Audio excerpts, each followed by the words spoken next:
Quand on parle de stars en général, c'est souvent d'artistes musicaux, devenus célèbres, ou alors de sportifs de haut niveau, ayant accompli de grands faits dans leur discipline. Mais il y a une autre catégorie de célébrités dont on ne parle pas beaucoup quand il s'agit de raconter une histoire. Et pourtant, leur vie et leur carrière n'en est pas moins intéressant que celle de ceux cités précédemment. Je veux bien évidemment parler des représentants du 7e art, les acteurs. Parmi eux, on en trouve un bon nombre devenus célèbres et ayant marqué une génération ou une période de la culture grâce à leur rôle qu'ils ont su sublimer à travers l'écran. Mais pour l'instant, je n'ai pas envie de vous parler d'un de ces nombreux artistes. Mais j'ai plutôt envie de vous parler d'un acteur qui a su sortir du lot pour devenir une icône du cinéma. Un acteur que vous avez sûrement déjà vu jouer, mais que vous ne connaissez que par les rôles qu'il a pu interpréter. Cet acteur qui a tout de même marqué une période du cinéma et qui continue de jouer un rôle important au sein de l'industrie, vous le connaissez forcément. Vous le connaissez, par contre son histoire elle non. Et pourtant, elle mérite bien d'être connue plus en détail, tant elle est impressionnante. Aujourd'hui, il est enfin temps de s'intéresser à l'histoire de celui que l'on ne présente plus, celui qui se nomme William Bradley Pitt, mais qui est plus connu sous le nom de Brad Pitt.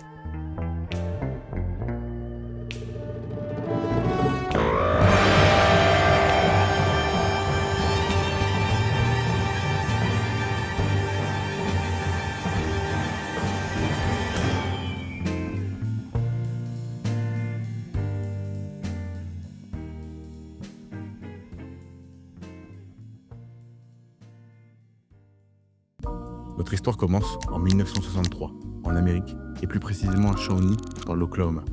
Le 18 décembre, William Alvin Pitt, directeur d'une entreprise de transport, et Jane Hillhouse, une conseillère d'éducation, accueillent leur premier enfant, le jeune William Bradley Pitt.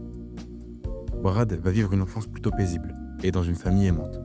Aîné d'une fratrie de 3 enfants, il va déménager durant son enfance à Springfield pour y grandir et faire ses études. Dans sa jeunesse, il montre un caractère plutôt curieux, en s'intéressant à divers domaines comme le sport, qu'il pratique au sein de l'équipe de son école ou de l'université, ou bien l'art, qu'il pratique en faisant des cours d'art, des cours d'éloquence et aussi du théâtre. Mais pour l'instant, il ne se voit pas encore partir sur une carrière d'acteur. Certes, il est déjà intéressé par ce domaine, mais à cette époque, il préfère partir sur quelque chose de plus sécurisé. Il part donc, après avoir obtenu son diplôme dans le Missouri, pour aller faire des études de journalisme. Et c'est donc au cours de ses études qu'il va se rendre compte petit à petit qu'il aime de plus en plus le cinéma et qu'il aimerait faire partie de cette industrie qui le passionne. Il prend donc le temps de réfléchir avant de prendre une des décisions les plus importantes de sa vie, puisque seulement 2 semaines avant ses examens finaux, il décide d'abandonner les études pour partir vivre son rêve. On est alors en 1986 et Brad part à Los Angeles avec seulement $300 en poche et l'espoir de pouvoir se lancer dans le cinéma. Avec le peu d'argent qu'il a, il va commencer à prendre des cours de théâtre et d'art dramatique avec Roy London, un acteur américain assez célèbre dans les années 80. En parallèle de ça, il tente de se débrouiller du mieux qu'il peut, en enchaînant des petits boulots dans tout genre pour subvenir à ses besoins. On verra par exemple Brad le déménageur, Brad le livreur, Brad le serveur et même Brad le chauffeur pour stripteaseuse. Quelques mois après avoir changé de vie à Los Angeles, il commence enfin à mettre un pas dans ce milieu, en se présentant à de petits rôles, d'abord à la télé, puis ensuite au cinéma. Il fait ses débuts dans des séries populaires de l'époque, comme Dallas, Growing Pains et 21 Jump Street, aux côtés de Johnny Depp, qui commence lui aussi à gravir les échelons. Puis, en 1988, il entre enfin dans un cinéma en tant qu'acteur pour son premier rôle au grand écran dans le film The Dark Side of the Sun, qui malheureusement sera un échec. Mais alors, pour Brad Pitt, le succès se fera plus désiré, parce que ce n'est qu'en 1991, 3 ans après sa première apparition au cinéma, qu'il commence enfin à taper dans l'œil du public. Et ce, grâce au film Thelma et Louise de Ridley Scott. Sa première apparition marquante se fit alors pour lui en jouant le rôle d'un jeune autostoppeur séduisant lors d'une courte scène. I think we're going to Oklahoma City, but I'm not sure. Yeah, well, I'd appreciate it much. Mais il n'en faudra pas plus pour attirer le public, qu'il le voit déjà comme l'espoir d'un nouveau sex symbole. Et ce rôle de sex symbole, il va l'avoir malgré lui. Dans de nombreux futurs rôles, il sera ainsi perçu comme un idéal masculin. Mais en dehors de ça, il continue son chemin vers sa vie de rêve en jouant l'année d'après dans le film Et au milieu coule une rivière. Il sera cette fois-ci bien reçu pour son interprétation dans un rôle plus sérieux et dramatique, parce qu'il a l'intention de montrer qu'il n'est pas juste un corps, mais qu'il possède bel et bien un talent pour se faire une place. Puis un an après ça, en 1993, il continue de varier ses rôles en incarnant cette fois-ci un tueur en série dans le film California et un junkie dans le film True Romance, qui sera un échec. Mais ce n'est pas grave, car avec le temps, il deviendra un classique des thrillers romantiques.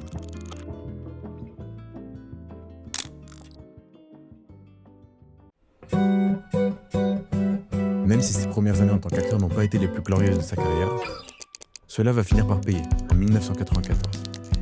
Il va être appelé par Neil Jordan pour figurer en tant qu'acteur principal dans son prochain film, aux côtés de Tom Cruise.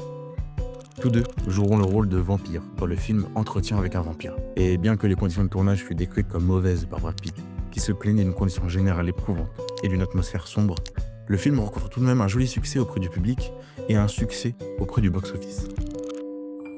Et la même année, il surenchérit avec un autre succès aux côtés d'Anthony Hopkins dans le drame Légende d'automne, qui lui permet pour la première fois d'être nominé aux Golden Globes. Ce rôle, qu'il interprète avec brio et qui lui permet de recevoir cette nomination, lui montre qu'il est enfin devenu un talent confirmé dans le monde du cinéma.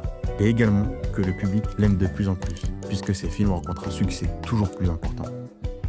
Puis en 1995, Brad continue sur sa lancée, en jouant dans 2 autres films qui vont devenir cultes. Au début de l'année, il jouera le rôle d'un inspecteur avec Morgan Freeman et Kevin Spacey dans le thriller Seven de David Fincher, qui va très bien fonctionner avec un budget initial de 33 millions de dollars, mais un box-office de 327 millions de dollars. Brad Pitt sera acclamé pour son talent et son jeu d'acteur qu'il fait parfaitement vivre à travers des scènes du film devenues marquantes. Et un peu plus tard, c'est cette fois-ci en incarnant Tristan Ludlow, un interne d'asile psychiatrique aux côtés de Bruce Willis dans L'armée des 12 singes, qu'il marque à nouveau les esprits. Mais c'est pas pour ça que t'es ici. Non, c'est pas pour ça que t'es ici.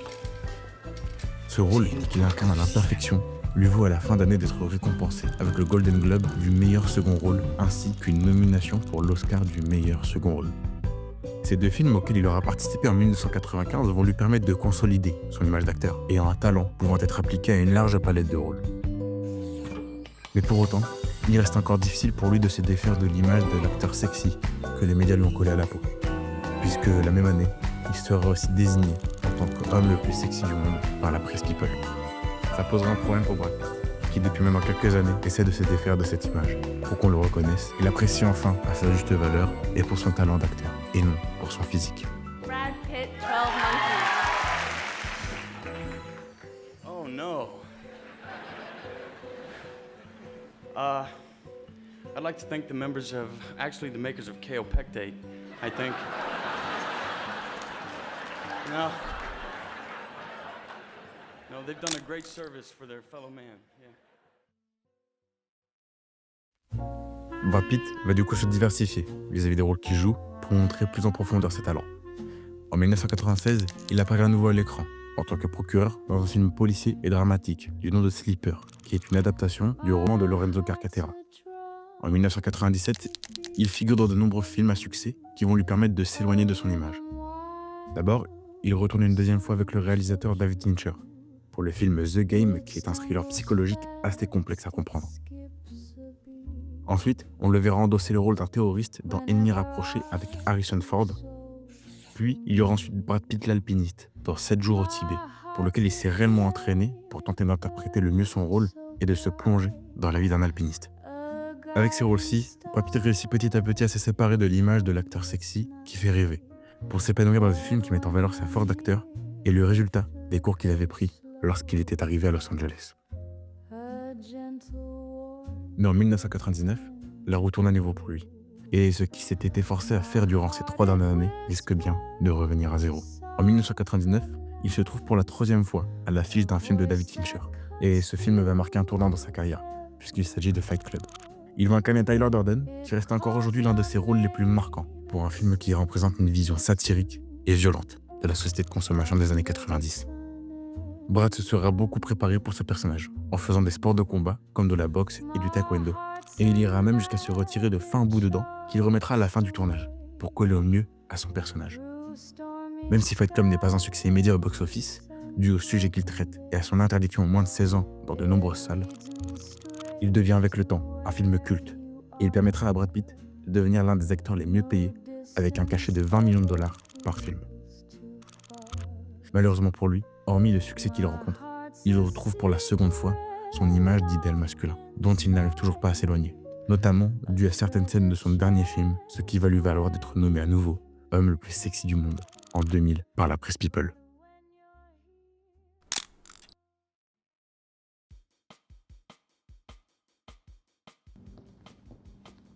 En 2001, Brad Pitt s'affirme non seulement en tant qu'acteur, mais aussi maintenant en tant que producteur.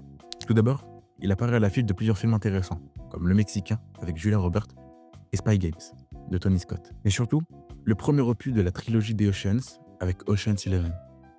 Dans ce film, il endosse le rôle d'un cambrioleur, aux côtés d'un casting prestigieux composé de George Clooney, Matt Damon, Don Cheadle, Bernie Mac et Julia Roberts.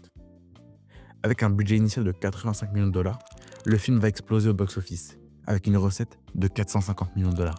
Et il verra alors deux suites en 2004 et en 2008, ainsi qu'un spin-off en 2018. À côté de ça, il se lance du coup sur une seconde carrière, cette fois-ci en tant que producteur. Il va lancer une boîte de prod avec sa femme de l'époque et un de ses amis, qu'il nomme Plan B, avec l'ambition de réaliser des films de qualité et qui auront une portée artistique et sociale. Ils vont produire de nombreux films à succès, connus de la plupart, comme Charlie et la chocolaterie, 12 Years a Slave, Le Roi, Blonde ou plus récemment Beetlejuice 2. Le premier film qu'il produit et dans lequel il joue sort alors en 2004 et il s'agit de 3. Celui-ci va recevoir un avis mitigé de la part du public, mais cela n'empêchera pas leur premier essai de se hisser haut dans le box-office de cette année, avec quasiment 500 millions de dollars de recettes. En 2005, il n'apparaît que dans un film. Mais celui-ci aura un impact au-delà de sa carrière professionnelle, affectant sa vie privée. Il va jouer dans le film Mr. et Mrs. Smith, produit par Doug Liman, aux côtés de la célèbre actrice Angelina Jolie. Tous deux jouèrent le rôle d'un couple dans le film. Mais en réalité, ils finissent par réellement développer des sentiments l'un pour l'autre, alors que Brad Pitt est encore marié. Mais ça ne l'empêchera pas de se mettre en couple avec Angelina, et alors de demander divorce à son ex-femme, Jennifer Aniston. Hormis ce changement dans sa vie privée, Brad Pitt reste toujours un excellent acteur. Et cela se ressent avec le succès de Mr. et Mrs. Smith, puisque ce film fait partie de ceux qui ont eu un des plus grands succès de l'année, avec un score de 480 millions de dollars pour un budget initial de 110 millions de dollars.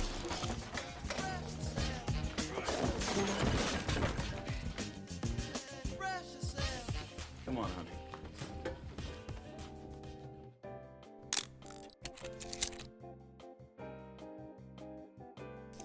Brad Pitt va par la suite enchaîner les nombreux succès dans sa carrière, tant sur le plan de l'acteur que celui du producteur. Il va être reconnu pour ses rôles marquants à travers de nombreux films à succès dans lesquels il brille et s'attire les louanges des critiques et du public, qui continuent d'apprécier un acteur désormais incontournable et bien implanté dans l'industrie depuis des années. Il va aussi se faire confirmer auprès des académies grâce à son talent. En 2006, il est nominé dans la catégorie du meilleur second rôle pour le film Babel, et en 2007, il remporte un Volpi pour la meilleure interprétation masculine de l'année. Il va par la suite, en 2009, être nominé à l'Oscar du meilleur acteur et au Golden Globe du meilleur acteur dans un film dramatique, grâce à son interprétation de Benjamin Button dans un biopic produit par David Fincher qui lui est dédié. Puis il percera l'écran par le film Inglourious Bastard de Quentin Tarantino, qui va être présenté au Festival de Cannes de la même année. Ce film, visant à être un western spaghetti durant l'époque de la Seconde Guerre mondiale, remporte de nombreuses récompenses, grâce au travail de son réalisateur qui a su mettre en valeur ses acteurs. Grâce à cette lumière mise sur lui à la fin des années 2000, Brad Pitt entre enfin dans le cercle très fermé des 100 personnalités les plus influentes du monde, ce qui peut être vu comme une récompense et une reconnaissance infinie quant à son travail qui s'étend maintenant sur des décennies. Bon, je ne vous mens pas qu'en écrivant ce script, on se rend compte qu'un documentaire sur la carrière et la vie d'un acteur c'est assez répétitif. Jusque-là, on le suit dans ses débuts, puis ses succès et les films qui l'ont rendu célèbre. Mais c'est assez plat en fait. Ce n'est qu'une sorte d'énumération de ses hauts faits. Du coup, je me suis dit, pourquoi ne pas casser le rythme? Et si avant de finir sur sa carrière, on allait voir ce qui se passait du côté de sa vie privée, et notamment ce qui s'est passé durant toutes ces années? Et si on remontait en 1990? À cette période, Brad Pitt multiplie les conquêtes. Il a eu des relations avec Jess Cullen, puis Juliette Lewis. Et vers la fin des années 90, il a passé presque 3 ans aux côtés de Gwyneth Paltrow, qu'il a rencontré sur le tournage de Seven. Puis, il ne s'arrête pas là, puisque quelques mois après sa dernière séparation, il se met cette fois-ci en couple avec Jennifer Aniston, avec laquelle il se marie 2 ans plus tard, en juillet 2000. Ils vont vivre ensemble durant plusieurs années, mais en 2005, donc seulement 5 ans après leur mariage, ils divorcent, puisque Brad Pitt a en réalité trouvé le cœur d'une autre femme célèbre du grand écran. En 2005, sur le tournage de Mr. et Mrs. Smith, il rencontre Angelina Jolie, et ils se mettent en couple juste après le divorce, en 2005. Avec elle, Brad Pitt va réussir à construire quelque chose de plus sérieux et concret. En 2006, il réussit à adopter les 3 enfants adoptifs d'Angelina, Maddox, Pax et Zahra, qui vont tous les 3 prendre le nom de Pitt Julie. Cette même année, Brad Pitt va continuer de faire parler de lui avec sa nouvelle relation, puisqu'il annonce aussi l'arrivée de leur premier enfant biologique, cette fois-ci la petite Shiloh. qui va naître en mai 2006. 2 ans plus tard, après s'être installés en France, dans le Var, ils annoncent ainsi l'arrivée de leurs 2 autres enfants, des faux jumeaux, qui vont naître en juillet 2008. Après ça, Brad se calme un peu. En 2013, il parle et avoue au public qu'il est atteint de prosopagnosie, ce qui l'empêche de bien reconnaître les visages, même si ce sont ceux des membres de sa famille.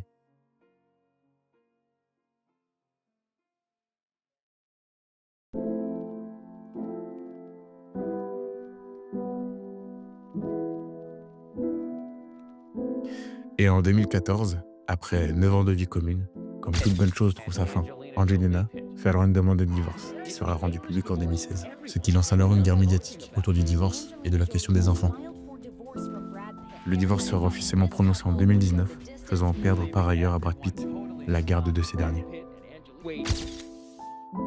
À cause de ça, Brad Pitt va commencer à sombrer du côté de sa vie perso, en tombant dans la triste addiction de l'alcool. Pour lui, cela devenait petit à petit un échappatoire qui lui permettait d'oublier quelque temps son divorce et la perte de ses enfants. Son addiction et cette tristesse ressentie l'ont quelque peu mené sur le chemin de l'autodestruction. Même si pour le public, il n'y avait pas de problème apparent, puisqu'il continuait d'apparaître dans des films tels que Voyage of Time, War Machine et une petite apparition en 2018 dans Deadpool 2. À ce moment, il était au plus bas, atteint d'une sorte de dépression, couplée à un isolement et le sentiment d'être constamment perdu, malgré son succès. Il décrira cette période comme similaire à une autre qu'il avait pu vivre en 1990, lorsqu'il était addict au cannabis.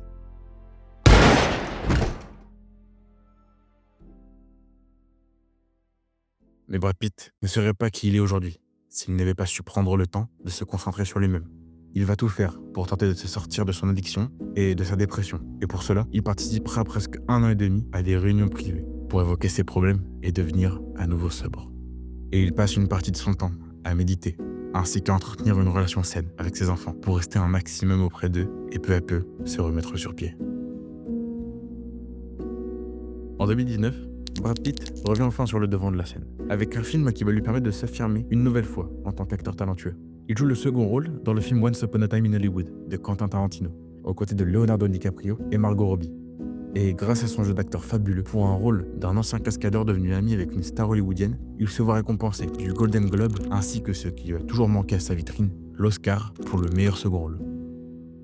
And the Oscar goes to Brad Pitt.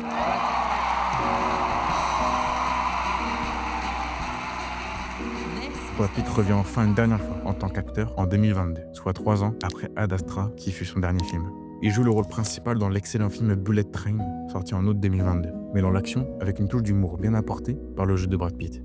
Ce film va permettre à Brad de briller à nouveau, mais également à d'autres acteurs comme Brian Tyree Henry et Aaron Tyler Johnson, qui seront eux aussi très appréciés par un nouveau public. Ce film pourrait être perçu comme marquant un renouveau dans la carrière de Brad Pitt, puisqu'il ne faisait plus que produire des films depuis 2019, comme Blonde, qui n'est d'autre que le biopic de la célèbre actrice Marilyn Monroe, incarnée par Ana de Armas.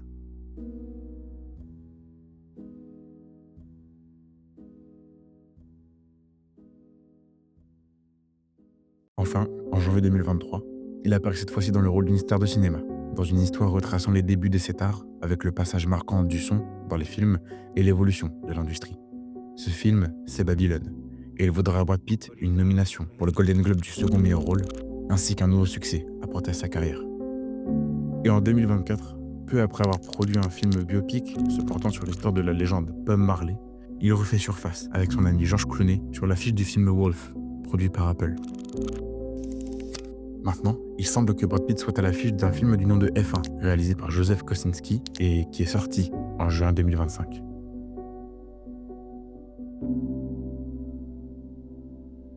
Brad Pitt, c'est un grand nom. Un nom qui évoque une icône d'un art, d'une génération et même d'un genre. Sa carrière est en réalité une célébration de la résilience et de la détermination qui ont façonné sa vie. Il a osé quitter la sécurité d'une vie toute tracée pour se plonger dans l'inconnu, guidé par une passion profonde pour le cinéma. Ce choix audacieux, ce saut dans l'incertitude, témoigne de la puissance des rêves et de ce qu'ils peuvent nous pousser à accomplir.